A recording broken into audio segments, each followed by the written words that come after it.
നമ്മളെല്ലാവരെയും ലൈഫിലെ ഏറ്റവും ആനന്ദം നിറഞ്ഞ ഡേയ്സ് എന്ന് പറയുന്നത് നമ്മുടെ കോളേജ് ഡേയ്സ് ആണ്. പക്ഷേ ഇന്ന് ഇപ്പോൾ ആനന്ദം എന്നോടൊപ്പമുള്ള ഈ 7 പേരാണ്. ഹലോ, ആനന്ദം എന്ന സിനിമയുടെ എന്താ പറയുക സോൾ, ഇവർ ഓരോരുത്തരായിട്ട് നമുക്ക് പരിചയപ്പെടാം. അരുൺ, അനാർക്കലി, റോഷൻ, അന്നു, തോമസ്, സിദ്ധി, വിശാഖ്. ആനന്ദത്തിലേക്ക് നിങ്ങൾ എല്ലാവരും വന്നത് എങ്ങനെയാണ് എന്നാണ് എനിക്ക് ആദ്യം അറിയേണ്ടത്. അരുൺ? ഞാൻ അങ്ങനെ ഓഡിഷൻസിനെ പറ്റി അറിഞ്ഞു. അപ്പോൾ ഞാൻ എൻ്റെ ഫോട്ടോസൊക്കെ അയച്ചിരുന്നു. ഒരു പ്രതീക്ഷയില്ലായിരുന്നു. എല്ലാം ഓഡിഷൻ കോൾസിൽ ഫേസ്ബുക്കിൽ ഇങ്ങനെ വരുമ്പോൾ ഇങ്ങനെ അയക്കും, ആരും വിളിക്കാറില്ല. അങ്ങനെ തന്നെ ഒരു പ്രതീക്ഷയില്ലാതെ ഞാനും അയച്ചു. 1.5 മാസം കഴിഞ്ഞ് എന്തോ സർപ്രൈസിംഗ്ലി ഒരു ഫോൺ കിട്ടി, കോൾ കിട്ടി. ഗണേശേട്ടൻ വിളിച്ചിരുന്നു, ചെല്ലാൻ പറഞ്ഞു ഓഡിഷൻ കോളിൽ. എനിക്ക് അത്യാവശ്യം നെർവസ് ആയിരുന്നു. 3 റൗണ്ട് ഓഡിഷൻ കഴിഞ്ഞാണ് എന്നെ സെലക്ട് ചെയ്തത്. ഞാനായിരുന്നു ലാസ്റ്റ് ഏറ്റവും 7 പേരിലും കാസ്റ്റ് ചെയ്തതിൽ ഏറ്റവും അവസാനം കാസ്റ്റ് ചെയ്തത് എന്നെയായിരുന്നു. അനാർക്കലി, നല്ല പേര്. Thank you.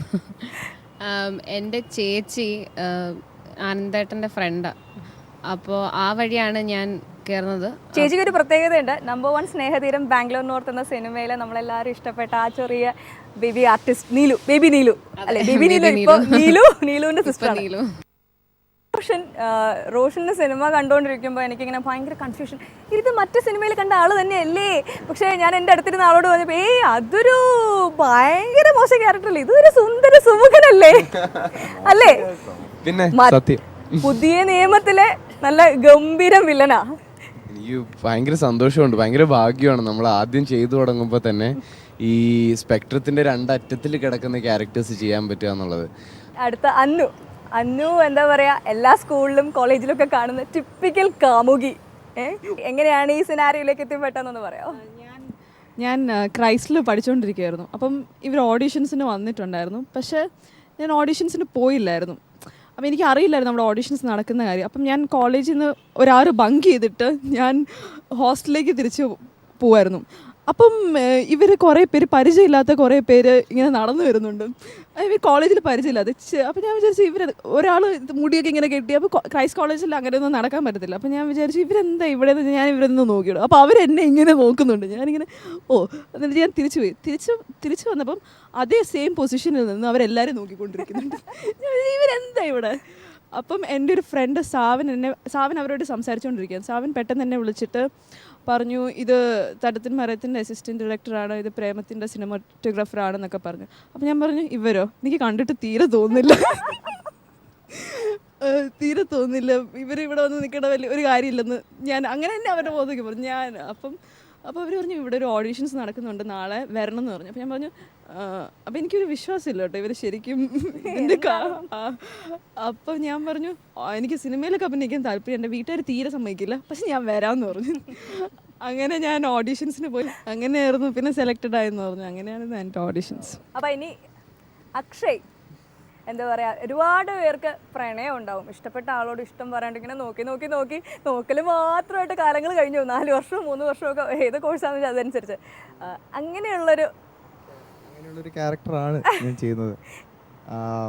അപ്പോൾ എന്താ പറയുക, ഈ സിനിമ, ആക്ടിങ്, ഇതൊക്കെ വളരെ അപ്രതീക്ഷിതമായി വന്നൊരു സംഭവമാണ്. അപ്പോൾ ഞാനും ക്രൈസ്റ്റിൽ പഠിക്കുകയായിരുന്നു. അപ്പോൾ അങ്ങനെ ഒരു ദൈവാധീനം പോലെ എത്തിപ്പെട്ടു. ഇപ്പൊ എന്താ പറയാ, അടിച്ചു പൊളിച്ചു പോകുന്നു. അടുത്തത് നമ്മുടെ പ്രകാശം വരുത്തുന്ന പെൺകുട്ടി ദിയ, സിദ്ധി. യെസ്, ഗണേശേട്ട എൻ്റെ സ്കൂളിൽ സൂപ്പർ സീനിയർ ആയിരുന്നു വിദ്യോദയയിൽ. പിന്നെ ഞാൻ ഡ്രാമാറ്റിക്സ് ക്ലബ്ബിൽ ഭയങ്കര ഒരു ആക്റ്റീവ് പാർട്ടിസിപ്പൻ്റ് ആയിരുന്നു. അപ്പോൾ ഗണേശേട്ട കോൺടാക്ട് ചെയ്ത് എൻ്റെ ഡ്രാമാറ്റിക്സ് ടീച്ചറും പിന്നെ കൾച്ചറൽ ടീച്ചർ കോൺടാക്ട് ചെയ്തത് പറഞ്ഞു ഇങ്ങനെ ആരെങ്കിലും ഉണ്ടോ എന്ന്. അപ്പോൾ ആരൊന്നും പറഞ്ഞില്ല. അപ്പോൾ ഗണേശേട്ടൻ പെട്ടെന്ന് ഫേസ്ബുക്കിന് തുറന്ന് നോക്കിയപ്പോൾ എൻ്റെ ഏതൊരു പോസ്റ്റ് കണ്ടതാണ്. അപ്പോൾ കണ്ടപ്പോൾ ഈ കുട്ടി എനിക്കറിയാലോ, ഞാൻ രമാ മിസ്സിൻ്റെ അടുത്ത് ചോദിച്ചിട്ടൊന്ന് പറയട്ടെ എന്ന് പറഞ്ഞു. അപ്പോൾ അങ്ങനെയാണ് കിട്ടിയത്. ഓക്കെ, അപ്പോൾ എന്തായാലും എന്താ പറയുക, കെ ഉണ്ണികൃഷ്ണൻ പിള്ള എന്ന പേര്, നല്ല മനോഹരമായ മലയാളത്തുള്ള പേരിന് കുപ്പി എന്നും വിളിക്കാം. ഞാൻ ചെന്നൈയിൽ വർക്ക് ചെയ്തുകൊണ്ടിരിക്കുകയായിരുന്നു. ഞാനൊരു എഞ്ചിനീയറിംഗ് ഗ്രാജുവേറ്റ് ആണ്, മെക്കാനിക്കൽ എഞ്ചിനീയറിംഗ് പഠിച്ചതൊക്കെ. എന്നിട്ട് ഞാൻ ചെന്നൈയിൽ വർക്ക് ചെയ്തുകൊണ്ടിരിക്കുകയായിരുന്നു. പിന്നെ അവിടെ ഒരു തിയേറ്റർ കമ്പനിയായിട്ട് ഒരു ടൈപ്പിൽ അവിടെ ഡ്രാമാസും പ്ലേസൊക്കെ ചെയ്തുകൊണ്ടിരിക്കുകയായിരുന്നു. അപ്പോൾ ഗണേശേട്ടൻ ഈ ഓഡിഷൻസിൻ്റെ ഭാഗമായിട്ട് ബാംഗ്ലൂരിൽ കുറേ കോളേജസും പിന്നെ ചെന്നൈയിലുള്ള 2-3 തിയേറ്റർ കമ്പനീസിനെയും കോൺടാക്ട് ചെയ്തായിരുന്നു. അപ്പോൾ അങ്ങനെയാണ് ഞാൻ ഈ ഓഡിഷൻസിനെ പറ്റി അറിയുന്നത്. ഇവിടെ ഒരു കാഫേ 17 എന്ന് പറഞ്ഞൊരു ഒരു കാഫേ ഉണ്ട്. അവിടെയാണ് ഞങ്ങൾ മിക്കവരും ആദ്യമായിട്ട് ഗണേശേട്ടനെ ആനന്ദേട്ടനെയൊക്കെ മീറ്റ് ചെയ്യുന്നത്. അപ്പോൾ അതൊരു വളരെ സ്പെഷ്യൽ പ്ലേസ് ആണ് ഞങ്ങൾക്ക്. ഇപ്പോഴും അവിടെയൊക്കെ പോകാറുണ്ട്. അപ്പോൾ എനിക്ക് നിങ്ങളുടെ ഓരോരുത്തരുടെ ക്യാരക്ടറും നമ്മൾ എന്താ പറയുക ഓരോ ക്യാമ്പസിലും കാണുന്ന മുഖങ്ങളാണ്. ഒരുപാട് പരിചയമുള്ള പലർക്കും ഇങ്ങനെ റിലേറ്റ് ചെയ്യാൻ പറ്റുന്ന ക്യാരക്ടേഴ്സാണ്. ഇതുപോലത്തെ ഒരു ആംഗ്രി യങ്മൻ പെട്ടെന്ന് എന്താ പറയുക ഓടി നടന്ന് കാര്യങ്ങൾ ദ ബെസ്റ്റ് ഓർഗനൈസർ എന്നൊക്കെ പറഞ്ഞിട്ട് പക്ഷേ സ്വന്തം കാര്യങ്ങളൊന്നും നോക്കാൻ സമയം ഉണ്ടാവില്ല. അങ്ങനെ ഒരാൾ. അതേപോലെ വളരെ എന്താ പറയുക സൈലന്റ് കില്ലർ എന്ന് പറയും പോലെ ഒരു സൈഡിൽ എപ്പോഴും മിണ്ടാതിരിക്കും, പക്ഷേ ആളുടെ എക്സിസ്റ്റൻസ് ആണ് ഭയങ്കര ഇമ്പോർട്ടൻ്റ് ആയിരിക്കും. അത് അവസാനം നമ്മൾ അറിയുള്ളൂ. പിന്നെ ഇതുപോലത്തെ എന്താ പറയുക ഞാൻ പറഞ്ഞ കാമുകനും കാമുകിയും അങ്ങനെ ഒരു എല്ലാ എന്താ പറയുക അറിയുന്ന എന്താ പറയുക നമുക്ക് റിലേറ്റ് ചെയ്യാൻ പറ്റുന്ന ക്യാരക്ടേഴ്സ്. ഇനി നിങ്ങൾ ചെയ്ത ക്യാരക്ടറുമായിട്ട് നിങ്ങൾക്ക് ആർക്കൊക്കെയാണ് ശരിക്കും അതേപോലത്തെ സ്വഭാവമുള്ളത്? അങ്ങോട്ടും ഇങ്ങോട്ടും നിങ്ങൾക്ക് പറയാൻ പറ്റും, സ്വന്തമായി പറയാൻ പറ്റുന്നുണ്ടാവില്ല. സിദ്ധിയുടെ കേസ് ഞാൻ കേട്ടായിരുന്നു. സിദ്ധി ഓൾമോസ്റ്റ് അങ്ങനെയൊക്കെ തന്നെയാണ്. 100% തന്നെയല്ലേ? ശരിക്കുള്ള സിദ്ധിനെ ഇത്തിരി ടോൺ ഡൗൺ ചെയ്താണ് ഞങ്ങൾ ദിയെ ആക്കിയെടുത്തത്. കാരണം ശരിക്കുള്ള സിദ്ധി വന്നു കഴിഞ്ഞാൽ ചിലപ്പോൾ സ്ക്രീനൊക്കെ കീറിപ്പോലും അങ്ങനത്തെ അങ്ങനെയൊന്നല്ല. പിന്നെ വേറെ ആരൊക്കെയാണ്? അനാർക്കലി എങ്ങനെയാണോ? കുറച്ച് സൈലന്റ് ആണോ? ആണോ? ഞാൻ ദർശനയുടെ അത്ര സൈലന്റ് അല്ല, പക്ഷെ അത്യാവശ്യം ഇവൻ പറഞ്ഞ പോലെ ജെല്ലായി കഴിഞ്ഞാൽ ഞാൻ സംസാരിക്കും, അത്യാവശ്യം സംസാരിക്കും. പക്ഷെ ആദ്യം ഇവർക്കറിയാം ഞാൻ ഇവിടെ ഒന്നും മിണ്ടത്തൊന്നുമില്ലായിരുന്നു. ഇവരിങ്ങനെ അലമ്പുമ്പോൾ ഞാൻ വിചാരിക്കും ഇവരെന്തിനാ അലമ്പുന്നത്, വേറെ ഒരു പണിയില്ല. ഞങ്ങൾ ആക്ച്വലി ഒരു വാട്സാപ്പ് ഗ്രൂപ്പ് ഒക്കെ ഉണ്ടാക്കിയിട്ടുണ്ടായിരുന്നു കേട്ടോ. അപ്പോൾ അന്നക്കിളിനെയും ഞങ്ങളുടെ ഇൻക്ലൂഡ് ചെയ്തു. അന്നക്കിളി മാത്രം സംസാരിക്കണില്ല, വേറെ എല്ലാരും വൺ സംസാരം. അപ്പോൾ അത് മ്യൂട്ടാക്കി വെച്ചിരിക്കുകയായിരുന്നു. അവിടെ സിഗരറ്റ് ഞാൻ മ്യൂട്ടാക്കി 150 മെസ്സേജ് ഒരു ദിവസത്തിൽ എന്നൊക്കെ. പിന്നെ ആദ്യം അനാർക്കലി കാണും, ഞങ്ങൾ അന്നക്കിളി എന്നാ ഇവിടെ വിളിക്കാറ്. അതൊക്കെ പക്ഷെ ഞാൻ ആക്ച്വലി വിചാരിച്ചിട്ട് അനാർക്കലി നിങ്ങൾ പറയുന്ന സ്റ്റൈലായിരിക്കും തിരിച്ചു. അന്നക്കിളിയാണെന്ന് എനിക്ക് കേട്ടത് അങ്ങനെയാണ്. പിന്നെ അത് ഷോർട്ടായി. അതിന്റെ കാര്യം എന്താണെന്നറിയോ, ഞങ്ങൾ ആദ്യം ഇവിടെ കാണുമ്പോൾ ഈ പറഞ്ഞ പോലെ ഓഡിഷൻ ഇവക്ക് സംസാരിക്കാനൊന്നുമില്ല, കാരണം ഡയലോഗ്സ് ഇല്ലല്ലോ. അപ്പം ഒന്നാമത് കുട്ടിക്ക് ഈ ലുക്കാണ് ഭയങ്കര ഒരു ബുദ്ധിജീവി അല്ലെങ്കിൽ ഭയങ്കര ഒരു തിങ്കർ അല്ലെങ്കിൽ ഒരു ഇന്റലക്ച്വൽ എന്നൊക്കെ തോന്നുന്ന ലുക്ക്. അനാർക്കലി മരിക്കാർ എന്ന പേര്. ആള് ഭയങ്കര ആനന്ദേട്ടൻ്റെ ഫ്രണ്ടാണ്. വന്നിട്ട് ഞങ്ങളോട് ആരോടും സംസാരിക്കുന്നില്ല. അപ്പോൾ എനിക്ക് ഭയങ്കര പേടിയാണ്. ഈ വാട്സാപ്പ് ഗ്രൂപ്പിലൊന്നും ഒന്നും മിണ്ടുന്നില്ല. ഞാൻ വിചാരിച്ചു ഇതിലും വലിയ മെത്തഡ് ആക്ടർ ആയിരിക്കും, ഇപ്പോഴേ സംസാരിക്കാതിരിക്കാനൊക്കെ ശ്രമിച്ച്. പിന്നെ 1-2 ദിവസമൊക്കെ കഴിഞ്ഞ് പരിചയമായി വന്നപ്പോഴത്തേക്കിനാണ് മനസ്സിലായത് വാ തുടങ്ങി എനിക്കൊരു ചായ ഈ സൗണ്ടിൽ ഇവള് സംസാരിക്കുന്ന കേട്ട് കഴിയുമ്പോ പിന്നെ അനാർക്കലി ഇതൊന്നും വിളിക്കാൻ പറ്റില്ല. പിന്നെ അന്നക്കിളി തന്നെയാണ് നല്ലത്. ഒരു പാട്ട് പാടുമ്പോഴത്തേക്കിനും തിരിച്ചു അനാർക്കലി ആയി മാറും. ഞങ്ങൾ ആക്ച്വലി വിചാരിച്ചു നിങ്ങൾ ഇപ്പോൾ സെറ്റൊക്കെ വരുമ്പോഴത്തേക്കും കുറച്ച് പാട്ട് പാടി ആരെങ്കിലും ഒക്കെ പാട്ട് പാടുക ഡാൻസ് ഒക്കെ ചെയ്യുന്നുള്ള ഒരു ഉറപ്പാണ്. അപ്പൊ ആരെക്കൊണ്ട് പാട്ട് പഠിപ്പിക്കാന്ന് വിചാരിച്ചിരിക്കുന്നത്. എന്തായാലും അത് ഇങ്ങോട്ട് നമ്മുടെ വഴിയിലേക്ക് ഇങ്ങോട്ട് തന്നെ വന്നു. അപ്പൊ എന്തായാലും ഒരു പാട്ടാവാ, പഴയ പാട്ടാണ്. അന്നക്കിളി തിരിച്ച് അനാർക്കലി ആവുകയാണ്. പാട്ട് പാടുമ്പോൾ താനേ തിരിഞ്ഞും മറിഞ്ഞും തൻ താമരമെത്തയിലുരുണ്ടും മയക്കം വരാതെ മാനത്തു കിടക്കുന്നു മധുമാസ സുന്ദര ചന്ദ്രലേഖ. താനേ തിരിഞ്ഞും മറിഞ്ഞും തൻ താമരമെത്തയിലുരുണ്ടും മയക്കം വരാതെ മാനത്തു കിടക്കുന്നു മധുമാസ സുന്ദര ചന്ദ്രലേഖ. ഈ പറഞ്ഞ പോലെ ബുദ്ധിജീവി ലുക്ക്, കണ്ണട, ഷോർട്ട് ഹെയർ കട്ട്, ഇതൊക്കെ ആണെങ്കിലും ഉള്ളിൽ നല്ല ഒരു നമ്മുടെ മലയാളത്തെ സ്നേഹിക്കുന്ന ഒരു പാട്ടുകാരി. അപ്പോൾ പിന്നെ നിങ്ങളുടെ ഏറ്റവും എക്സൈറ്റിംഗ് ആണ് നിങ്ങളുടെ കോളേജിലെ ടൂർ പോലെ തന്നെയായിരുന്നില്ലേ നിങ്ങളുടെ ഷൂട്ടിംഗ് പ്രോസസ്സും. ആ ഹംപി, ഗോവ, ആ ഡ്രീം ഡെസ്റ്റിനേഷൻസ് എല്ലാവർക്കും ഇഷ്ടപ്പെട്ടു. അപ്പം ഞാൻ ആക്ച്വലി ഹംപി ഇതുവരെ പോയിട്ടില്ല. കണ്ടു കഴിഞ്ഞപ്പോൾ എനിക്ക് കൊള്ളാൻ വയ്യാണ്ട് ഇങ്ങനെ ഇരിക്കുക. എങ്ങനെയുണ്ടായിരുന്നു നിങ്ങളുടെ ആ ഒരു ഷൂട്ടൊക്കെ? ഹംപിനെ പറ്റി പറയുമ്പോൾ നല്ല ചൂടായിരുന്നു, ഒഴിഞ്ഞ വെയിലായിരുന്നു. ഒരു 45 ഡിഗ്രീസ് ആവറേജ് ഉണ്ടായിരുന്നു. അപ്പോൾ ദിവസം ഒരു 5-6 മണിക്കൂറൊക്കെ ഇങ്ങനെ ഷൂട്ട് ചെയ്യുമ്പോൾ പൊരി വെയിലിൽ ഇങ്ങനെ ഷൂട്ട് ചെയ്യുമ്പോഴേ ബാക്കിയോടെ പോയി നൈസാക്കാൻ നോക്കടാ. ഞങ്ങളവിടെ ഇങ്ങനെ നിലത്ത് പോയി ഇരിക്കേണ്ട ഒരു ഭാഗമുണ്ട്. ഇങ്ങനെ ഞങ്ങൾ ഇരുന്നൊരു പാട്ടൊക്കെ ഇങ്ങനെ ആസ്വദിക്കുന്ന ഒരു ഭാഗം. ഇപ്പോൾ ഇരിക്കാൻ പറ്റണില്ല. ഞാനും അനാർക്കലി ഇങ്ങനെ ഇരിക്കാൻ പറ്റില്ല. എടാ എന്താ ചെയ്യാ, എന്താ ചെയ്യാ, എണീക്കണം. സ്ക്രീനിലാവുമ്പോ എല്ലാരും ചിരിച്ചോണ്ട് സ്ക്രീനിൽ എല്ലാവരും ആ പാട്ടിലൊക്കെ നൈസായിട്ട് ഉള്ളിൽ അവിടെ പൊളയുകയാണ്. ഞാൻ ഒരു ഷോൾ എവിടുന്നൊക്കെയോ കണ്ടുപിടിച്ച് ഞാനും തോമസ് ഒരുമിച്ചിരിക്കുകയായിരുന്നു. ഞങ്ങൾക്ക് ഷോള് കിട്ടി. ഞങ്ങൾ അവിടെ വിരിച്ചിട്ടുണ്ടായിരുന്നു. അപ്പൊ പിന്നെ കുറച്ച് ശരിയായി. എന്നിട്ട് ഷോളിന്റെ ഇടയിൽ കൂടെ ചൂട് വരുന്നു. ആ അവസ്ഥ അയ്യോ. എന്നിട്ട് കഷ്ടപ്പെട്ട എക്സ്പ്രഷനൊക്കെ വരുത്തി. എത്ര ദിവസം ഉണ്ടായിരുന്നു അവിടെ ഷൂട്ട്? അവിടെ ഒരു 2 ആഴ്ച 2 ആഴ്ച ഉണ്ടായിരുന്നു. 2 ആഴ്ച. അപ്പൊ 2 ആഴ്ച കൊണ്ട് നിങ്ങൾ ശരിക്കും ഞാൻ എന്താ പറയാ ഒരു ഫ്രൈഡ് ഓംലെറ്റ് ആയിരുന്നു. ഉണക്കിയെടുത്തു. ഞങ്ങൾ കാഞ്ഞിരപ്പള്ളിയിലൊക്കെ ഇരുന്നപ്പോൾ ഞങ്ങൾ നല്ല കളറൊക്കെ ഇട്ട് ഹംപിന്ന് വന്നപ്പോഴേക്കും ഞങ്ങളൊക്കെ കരിഞ്ഞ്. ഈ പറഞ്ഞ പോലെയുള്ള ഈ 4 ദിവസത്തെ ടൂർ എന്ന് പറയുന്നത് എല്ലാവർക്കും റിലേറ്റ് ചെയ്യാൻ പറ്റും. എനിക്ക് റിലേറ്റ് ചെയ്യാൻ പറ്റി എന്ന് പറഞ്ഞ പോലെ കാണുന്ന എല്ലാവർക്കും പറ്റി. നിങ്ങളെ ഒരുപാട് പേര് വിളിച്ചതിനെ പറ്റി പറഞ്ഞിട്ടൊക്കെ ഉണ്ടാവില്ലേ? അങ്ങനത്തെ ഒരു എക്സ്പീരിയൻസ് പറയാമോ? ഏറ്റവും കുറേ പേര് ഈ പടം കണ്ടതിന് ശേഷം ഉടനെ തന്നെ ഈ ഡെസ്റ്റിനേഷനിലേക്ക് ഒരു ടൂറൊക്കെ പ്ലാൻ ചെയ്തു. അത് ഒരു വലിയൊരു കോംപ്ലിമെൻ്റ് ആയിട്ടാണ് ഞങ്ങൾ കരുതിയിരിക്കുന്നത്. ഹംപിയൊക്കെ ആൾക്കാർ ആദ്യമായിട്ടൊന്ന് കാണുന്നത്. അപ്പോൾ കണ്ടതിന് ശേഷം എടാ ഹംപി പോവാം എന്നൊക്കെ പറഞ്ഞ് കുറേ പേര് അങ്ങനെ മെസ്സേജ് ഉണ്ടായിരുന്നു. പിന്നെ കുറേ പേര് ഐ വി ഫോട്ടോഗ്രാഫ്സ് ഒക്കെ ഇങ്ങനെ ഞങ്ങളുടെ പടത്തിൻ്റെ പോസ്റ്ററൊക്കെ ആയിട്ട് കമ്പയർ ചെയ്ത് മോഡിഫൈ ചെയ്ത് അയച്ചൊക്കെ തന്നിട്ടുണ്ട്. സിദ്ധിയുടെ ആരോ ഈ സിനിമയിൽ അഭിനയിച്ചിട്ടില്ലേ? യെസ്. അതൊരു അടിപൊളി അറിവായിരുന്നു. ഞാൻ ഇന്ന് രാവിലെയാണ് അറിഞ്ഞത്.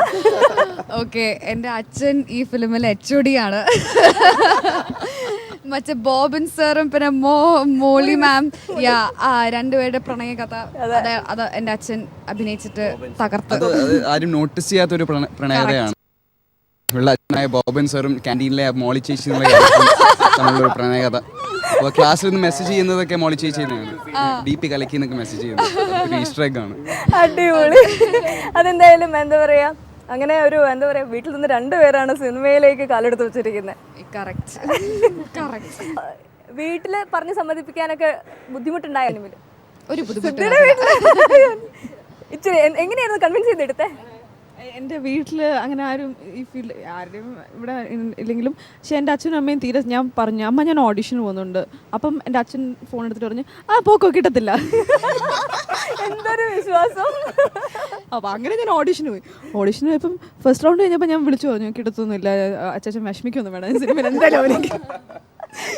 2ാമത്തെ പ്രാവശ്യം കിട്ടിയെന്ന് പറഞ്ഞപ്പോൾ ലോങ്ങർ ഓഡീഷൻസ് വരാൻ പറഞ്ഞു അച്ഛൻ അത് പോക്കോ ചുമ്മാ വിളിച്ചതാ കേട്ടില്ല. അവസാനം അച്ഛാ അവരെന്നെ കൊച്ചിയിലേക്ക് വിളിച്ചു, മീൻസ് ഏകദേശം സെലക്റ്റഡ് ആയെന്നൊക്കെ. അപ്പോൾ അച്ഛൻ പോണ്ട. അതൊരു അച്ഛനൊരു പ്രതീക്ഷയായിരുന്നു മകൾക്ക് കിട്ടില്ല. കാരണം എനിക്ക് ഭയങ്കര സ്റ്റേജ് ഫിയറും എല്ലാം ഉള്ളൊരു, എനിക്കങ്ങനെ ഇച്ചിരി ഇൻട്രോവേർട്ട് അല്ല, പക്ഷെ അറിയാവുന്ന ആൾക്കാരോട് ഞാൻ ഒത്തിരി സംസാരിക്കുകയുള്ളൂ. അപ്പോൾ അച്ഛൻ പറഞ്ഞു എന്തായാലും നിനക്ക് അഭിനയിക്കാനൊന്നും പറ്റില്ല, കിട്ടില്ല എന്നൊക്കെ പറഞ്ഞു. അപ്പോൾ ഞാൻ ഗണേശേട്ടനെ വിളിച്ചു പറഞ്ഞു എൻ്റെ വീട്ടിൽ സമ്മതിക്കുന്നു തോന്നുന്നില്ല. അപ്പോൾ ഗണേശൻ പറഞ്ഞു ഞാൻ നോക്കട്ടെ, ഞാൻ ഒന്ന് വിളിച്ച് സംസാരിക്കട്ടെ എന്ന് പറഞ്ഞു. മറ്റേ ഡയലോഗ് ഏത് This is your first and your last film അന്നു എന്ന്. This is your first and your last film എന്ന് വീട്ടിൽ നിന്ന്. അപ്പോൾ ഞാൻ ശരി. എന്നിട്ട് സിനിമ കഴിഞ്ഞപ്പോഴും എനിക്ക് അറിയില്ല, ഒരു വലിയ മാറ്റമൊന്നും ഇല്ല.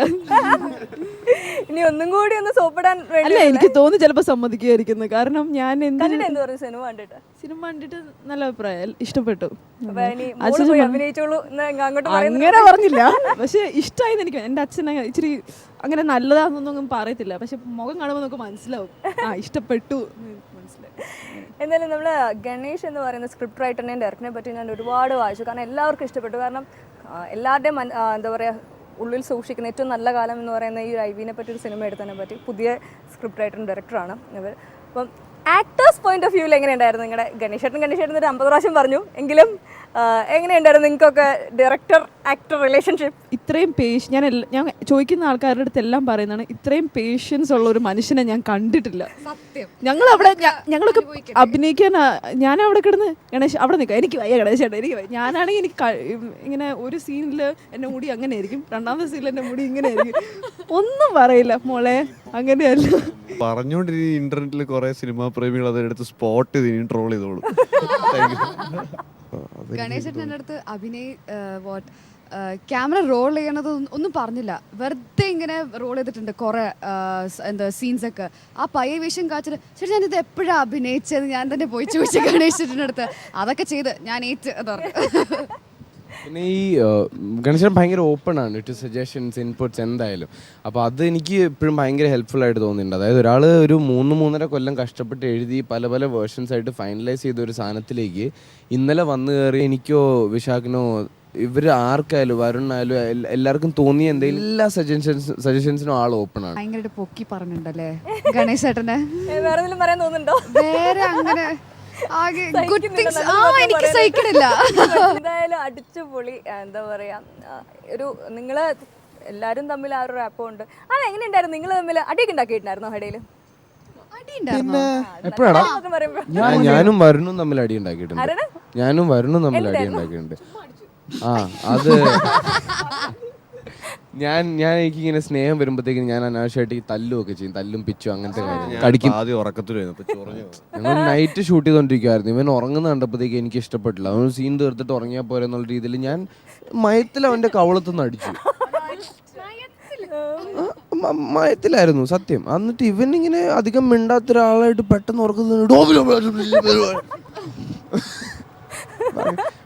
പിന്നെ ഒരു അരമണിക്കൂർ ഭയങ്കര അൺകംഫർട്ടബിൾ ആയിരുന്നു. പിന്നെ റോഷൻ കുറെ നേരം ഇങ്ങനെ മിണ്ടാതെ ഇങ്ങനെ ഇരിക്കുവായിരുന്നു. അപ്പൊ ആംഗ്രി ഫാമിലി ആവുമ്പോ അതൊക്കെ കാണൂല. ഓ അങ്ങനെ. എന്നാൽ രണ്ടൊരു സ്വഭാവം മനസ്സിലായി. വെറുതെ ഇരുന്ന് ഇങ്ങനെ ചൊറിയുന്ന ഒരു സ്വഭാവം ഉണ്ട്. അങ്ങനല്ല, പിന്നെ നമ്മൾ സീനിന്റെ ഇടയിൽ ഉറങ്ങി കഴിയുമ്പോൾ ആരെങ്കിലും അടിച്ചു പോവല്ലേ മുഖത്തന്നെ. പക്ഷെ ഞങ്ങളൊരു 26 മണിക്കൂർ സ്ട്രേറ്റ് ഷൂട്ട് ചെയ്യുമായിരുന്നു കേട്ടോ. അതും കൂടെ പറയണം. ഞാൻ അതൊന്നും ഓർത്തില്ല. ഞാൻ കണ്ടു. പിന്നെ എന്നോടുള്ള സ്നേഹം കൊണ്ട് വിളിച്ചെണീപ്പിക്കാൻ തോന്നില്ല, തല്ലി ഭയങ്കര വിഷമിക്കുന്നുണ്ട് കേട്ടോ. കുറ്റബോധം ഉണ്ട് ഇപ്പൊ മനസ്സിൽ. പോട്ടെ, അതൊന്നും സാരമില്ല. പോട്ടല്ലേ, മറക്കാം പൊറക്കാം. ഞാനും അന്നും വഴക്കുണ്ടാക്കിയിട്ടുണ്ട്. സിദ്ധിയായിട്ട് പിന്നെ എപ്പോഴും വഴക്കാൻ. സിദ്ധി അവളെന്തിനും അവൾ ഉറങ്ങി കിടക്കുന്നവരൊക്കെ വിളിക്കും. ഞാൻ പറഞ്ഞു നിനക്കൊന്നും വേറെ പണിയില്ലേ, അവരൊക്കെ ഉറങ്ങട്ടെ.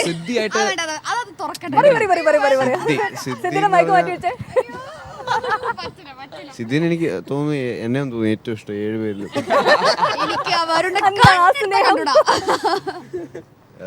അവളുടെ ബോർഡ് എക്സാം റിസൾട്ട് എത്ര കിട്ടി? 92. 92 ഉള്ളൂ. 92.6.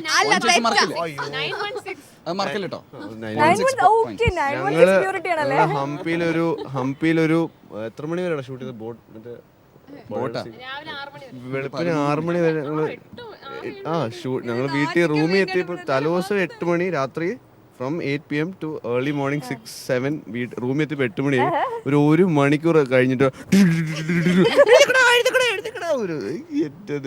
എനിക്ക് എന്താ ഞങ്ങളെല്ലാവരുടെ റിലേ പോയി. റിസൾട്ട് പറയാനായിരുന്നു. ഞാൻ ജയിച്ചേ, ഞാൻ പാസ് ഇറങ്ങി പോടി. ഒന്നും അനങ്ങുന്നില്ല. ഗണേശൻ ഇവിടെ മുഖത്തേക്ക് നോക്കി എനിക്ക് മാർക്ക് കിട്ടി 91.6. എത്രയൊക്കെ പഠിക്കൂ. അല്ല, ഇവളുടെ കാര്യം ബാക്കി എല്ലാവരും ഷൂട്ട് ചെയ്ത് ടയർഡായി ഇങ്ങനെ ഉറങ്ങാനൊക്കെ പോകും. ആകെ ടയർഡായിട്ട് ഇരിക്കുമ്പോഴായിരിക്കും ഇവൾക്ക് ഫുൾ എനർജി, ഫുൾ പവറായിട്ട്. പിന്നെ ബാക്കി എല്ലാവരും സീരിയസ് ആയിട്ട് ഷൂട്ട് ചെയ്യാന്ന് പറയുമ്പോൾ ഇവൾ എനിക്ക് ബാക്കി എനിക്ക് ഉറങ്ങണം, ഫുൾ ടയർഡാണെന്നൊക്കെ പറഞ്ഞു പോകണം.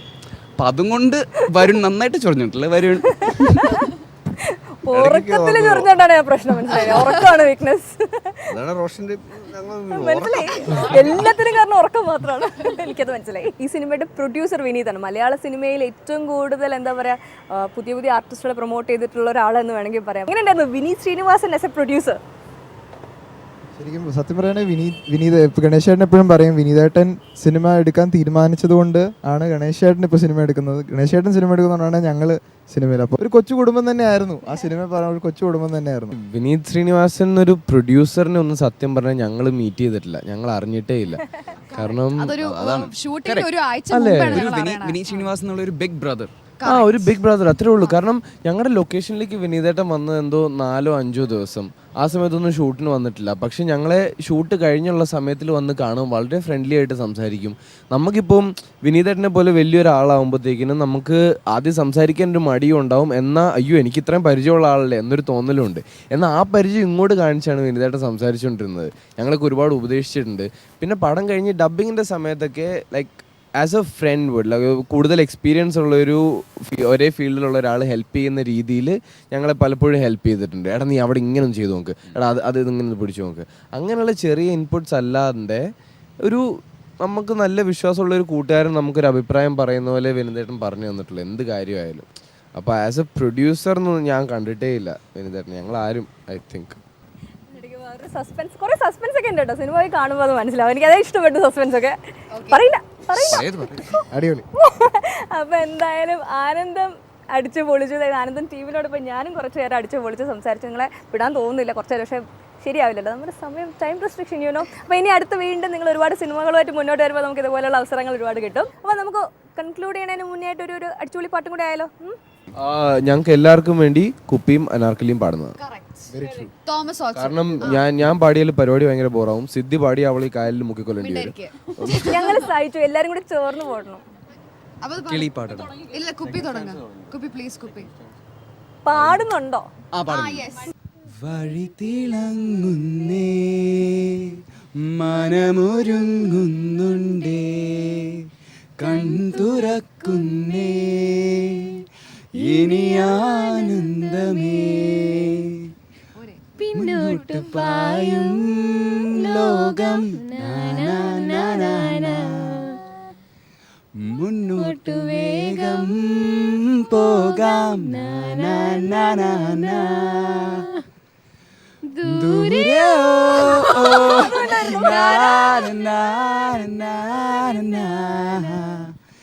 എങ്ങോട്ടോ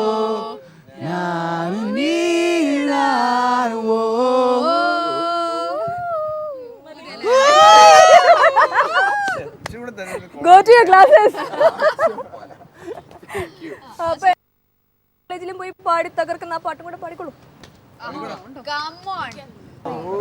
കുട്ടനാടൻ പുഞ്ചയിലെ തിത്തേതോ കൊച്ചു പെണ്ണെ കുയിലാളെ തിത്തിത്താരാതേതോ കൊട്ടു വേണം കൂഴൽ വേണം കൂരവ വേണം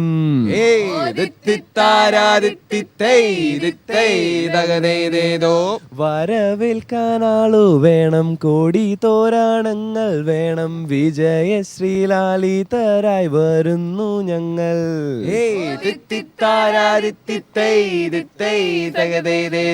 തോൽവി എന്തെന്നറിയാത്ത തല താഴ്ത്താൻ അറിയാത്ത കാവാലം ചുണ്ടനിതാ ജയിച്ചു വന്നു. ചമ്പക്കുളം പള്ളിക്കൊരു വള്ളംകളി പെരുന്നാള് അമ്പലപ്പുഴയിൽ ഒരു ചുറ്റുവിളക്ക്.